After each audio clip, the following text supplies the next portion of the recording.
যেভাবে অশান্ত হয়ে উঠছে মোথাবাড়ি পরিস্থিতি, সেখানে পুলিশ প্রশাসন যদি সজাগ থাকতো তাহলে কিন্তু এই সিচুয়েশন তৈরি হতো না, এমনটাও অভিযোগ করছে বিরোধীরা। আর অধীর রঞ্জন চৌধুরী তো একেবারে সেখানকার তৃণমূল নেত্রী তার দিকে দোষারোপ করলেন এবং সেই তথ্যই উস্কে দিলেন, যেটাকে দেখা যাচ্ছে কিন্তু সমর্থনও করেছে বিজেপি নেতৃত্ব।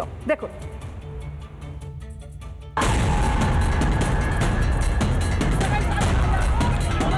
সেখানকার তৃণমূলের নেত্রী যার অবস্থা খারাপ হয়ে যাচ্ছে আগামী ভোটের আগে, তার পরিকল্পনায় এই দাঙ্গা হয়েছে। উনি দাঙ্গা করাচ্ছেন কারণ ওনাকে ভোট ব্যাংকটা কনসলিডেট করতে হবে। এই ভয়ঙ্কর রূপ আগামী দিনে আমরা কলকাতাতেও দেখবেন, হাওড়াতেও দেখবেন, সব জায়গাতে দেখবেন। অশান্তির আগুনে পুড়ছে মালদাহের মোথাবাড়ি। কেন সজাগ থাকলো না পুলিশ প্রশাসন?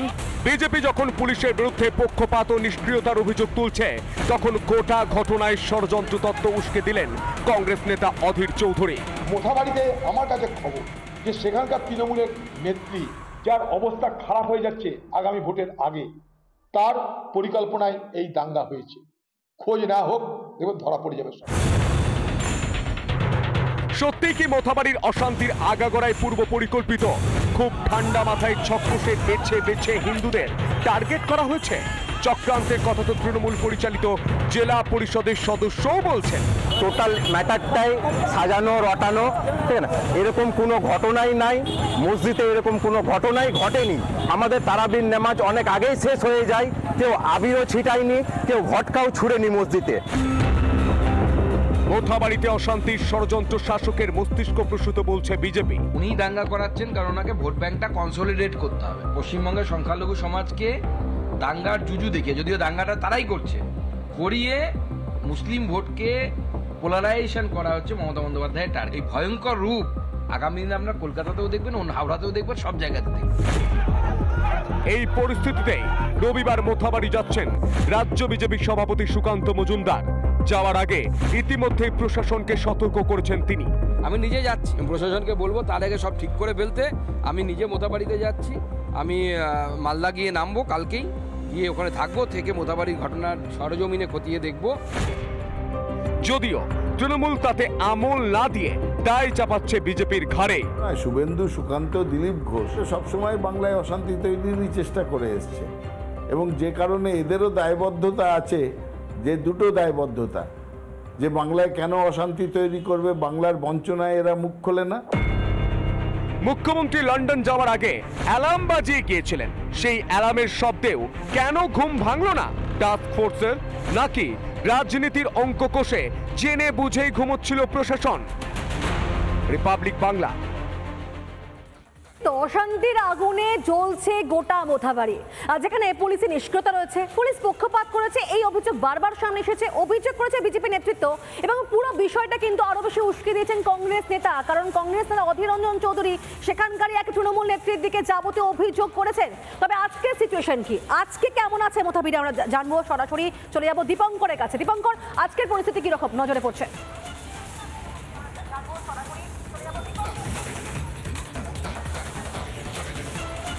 দেখো, তোমাকে যেটা বলবো, আমি এই মুহূর্তে ইংরেজ বাজারের বাধাপুকুর এলাকায় রয়েছি। ঠিক এই রাস্তা দিয়ে আর কিছুক্ষণের মধ্যে, অর্থাৎ সকাল 10টার দিকে একটি বেসরকারি হোটেল থেকে রাজ্য বিজেপি সভাপতি সুকান্ত মজুমদার তিনি কিন্তু বেরাবেন এই ইংরেজ বাজারের বাধাপুকুর দিয়ে। এই যে রাস্তা, সেই রাস্তা সোজা এখান থেকে সাদুলাপুর হয়ে মোথাবাড়ি যাবে। এবং রীতিমতো আমরা জানি মোথাবাড়িতে যে ঘটনাতে এখনও কিন্তু থমথমে উত্তেজনা রয়েছে, এবং এই ঘটনায় পুলিশ কিন্তু শান্তাঞ্জনকে গ্রেপ্তার করেছে, এবং এখনো অবধি কিন্তু স্বাভাবিক পরিস্থিতি আসেনি। এখানে কিন্তু পুলিশ রাখা হয়েছে। এবং তোকে বলবো, সাদুলাপুর এলাকাতে রীতিমতো আমরা যেটা জানতে পারছি, পুলিশ কিন্তু যেতে দিবে না রাজ্য বিজেপি সভাপতি সুকান্ত মজুমদারকে, তেমনটাই আমরা জানতে পারছি। এবং রীতিমতো সেখানে পুলিশি বাসের ব্যারিকেড করা হয়েছে, জল কামান আনা হয়েছে। কিন্তু কিছুদিন আগেও কিন্তু বিজেপির পক্ষ থেকে বিধায়করা যাওয়ার চেষ্টা করলে সেখানে কিন্তু পুলিশ বাধা দিয়েছিল। আজকেও কিন্তু পুলিশ কিন্তু দফায় দফায় এখানে বিশাল পুলিশ বাহিনী রয়েছে। এবং আরেকটা কথা বলবো তোমাকে, মোথাবাড়ি যে ব্লক, অর্থাৎ কালিয়াচক 2 নম্বর ব্লকের কিন্তু ইন্টারনেট পরিষেবা কিন্তু বাহাত রয়েছে। এবং এখানে রীতিমতো বিজেপি কর্মী সমর্থকরা কিন্তু আস্তে আস্তে এখানে জড়ো হচ্ছেন। এই যে মোথাবাড়ি ঘটনা কি বলবেন? এবং আপনাদের আজকে রাজ্য সভাপতি সুকান্ত মজুমদার যাবেন, এবং পুলিশের কঠোর ব্যবস্থা এবং বাসে ব্যারিকেড দেওয়া হয়েছে, কি বলবেন? আজকে সারা ভারতবর্ষের হিন্দুদের আগাম শুভেচ্ছা রামনবমীর। এবং আজকে যে দিনে ঘটনা ঘটেছে মোথাবাড়ির, আজকে আমাদের রাজ্য সভাপতি সুকান্ত মজুমদার আসছেন। আজকে আমরা মোথাবাড়ির উদ্দেশ্যে রওনা হব। আজকে যদি আমাদের মোথাবাড়ির উদ্দেশ্যে রওনা হয়ে যেতে বাধা দেয় পুলিশ প্রশাসন, তা আজকে টেনে হেঁচড়ে আমরা আজকে বাধা অতিক্রম করব। এবং টিএমসি নেতাকর্মী গেলে তাদের বাধা দেয় না, বিজেপি কর্মীরা গেলে তাদের পুলিশ বাধা দেয়। তা আমরা আজকে যেভাবে সুকান্ত মজুমদার রওনা হয়ে গেছে, আর কিছুক্ষণের মধ্যে আমরা আসবে, এই উদ্দেশ্যে আমরা রওনা দেবো। জয় শ্রীরাম, ভারত মাতা কি জয়। জয় শ্রীরাম, জয় শ্রীরাম, জয় শ্রীরাম, জয় শ্রীরাম, ভারত মাতা কি, ভারত মাতা কি জয় শ্রীরাম। একেবারে দীপঙ্কর, যারা বিজেপি কর্মী সমর্থক রয়েছেন তারা যথেষ্ট উজ্জীবিত, তারা সেখানে রয়েছেন এবং তারা উপস্থিত থেকে কিন্তু কোথাও গিয়ে সুকান্ত মজুমদারের সঙ্গে যোগ দেওয়ার কথা কিন্তু বারবার বলছেন। এবং যেখানে বারবার একটা প্রশ্ন উঠছে, মোথাবাড়ির এই যে পরিস্থিতি তা কি পূর্ব পরিকল্পিত? সেখানে যেখানে বিজেপি রয়েছেন প্রত্যেকে কিন্তু এক কথাই বলছেন যে কোথাও গিয়ে টার্গেট করা হচ্ছে হিন্দুদেরকে। আর আজকে সেখানে সুকান্ত মজুমদার কিছুক্ষণের মধ্যে পৌঁছে যাবেন, তবে তার আগে তার সঙ্গে কথা বলেছিলেন আমাদের প্রতিনিধি ভাস্কর। তিনি কি জানিয়েছেন শোনাবো আপনাদেরকে। সুকান্তবাবু, মোথাবাড়িতে কারা আক্রমণ করলো, কারা অশান্তি? দেখুন, মোথাবাড়িতে আমি বেশ কিছু সাধারণ মানুষের সাথে মোথাবাড়ির কথা বলেছি এবং সেখানে যেটা জানতে পারলাম, বেশ কিছু মুখ যারা এই মিছিল টিছিল স্লোগান করছে তারা লোকাল না, অনেকে সেখানে ছিল, তাদেরকে স্থানীয় মানুষরা কেউ চিনতে পারছে না। এবং আমার মনে হয়, কারণ মোথাবাড়ি অঞ্চলে বেশ কিছু খারিজি মাদ্রাসা তৈরি হয়েছে, যেখানে কারা থাকে, কারা পড়ে, কারো কোনো ঠিক ঠিকানা নেই।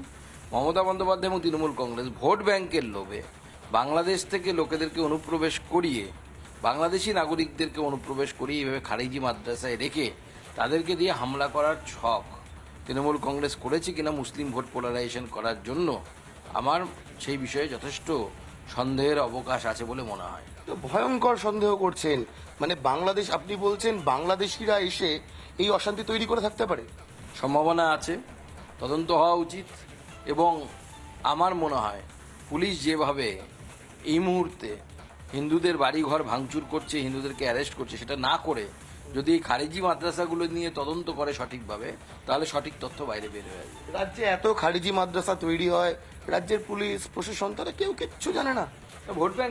ভোট ব্যাংকের জন্য নির্বিকার, এরাই তো দিদির দুধেল গায়। বাংলাদেশ থেকে এসে এপারে নাগরিকত্ব করে নিয়ে গিয়ে বাংলাদেশ ওখানে শেখ হাসিনার বিরুদ্ধে আন্দোলন করছে, এখানে হিন্দু পেটাচ্ছে, এদের কাজই হচ্ছে এটা। মমতা বন্দ্যোপাধ্যায় দৌলতেই হচ্ছে। আমাদের সরকার এলে পরে এই সমস্ত লোকেদেরকে, যারা এই ভিডিওতে দেখা যাচ্ছে, তাদের একদম কিভাবে ট্রিটমেন্ট করতে হয় সেই ট্রিটমেন্টের দাওয়াই দিয়ে দেওয়া হবে। কি ট্রিটমেন্ট জানেন আপনারা কি ট্রিটমেন্ট? যোগী স্টাইলে ট্রিটমেন্ট হবে। কেউ কেউ তো বলছে যারা এইভাবে অনুপ্রবেশ করে ঢুকছে, যারা শাসক দলের ভোট ব্যাংক হয়ে যাচ্ছে, তাদেরকে দাওয়াই সত্যি এবার দেওয়ার সময় এসছে। না, অবশ্যই সময় এসছে, শাসক পরিবর্তন হবে, সেই তারপরে তো দাওয়াই হবে। আমার মনে হয় বাংলার জনগণের এই মুহূর্তে এদের দাওয়াই দেওয়া দরকার সবার আগে, একদম যোগী স্টাইলে, উত্তরপ্রদেশ স্টাইলে। একদম প্রত্যেকটা বাংলার হিন্দুকে এখন যোগী হওয়ার প্রয়োজন আছে। নানা ধরনের কন্টেন্ট দেখার জন্য লাইক করুন, শেয়ার করুন আমাদের ফেসবুক পেজ, সাবস্ক্রাইব করুন আমাদের ইউটিউব চ্যানেল। পাশাপাশি অন্যান্য ব্রেকিং নিউজের জন্য অবশ্যই চোখ রাখুন রিপাবলিক বাংলায়।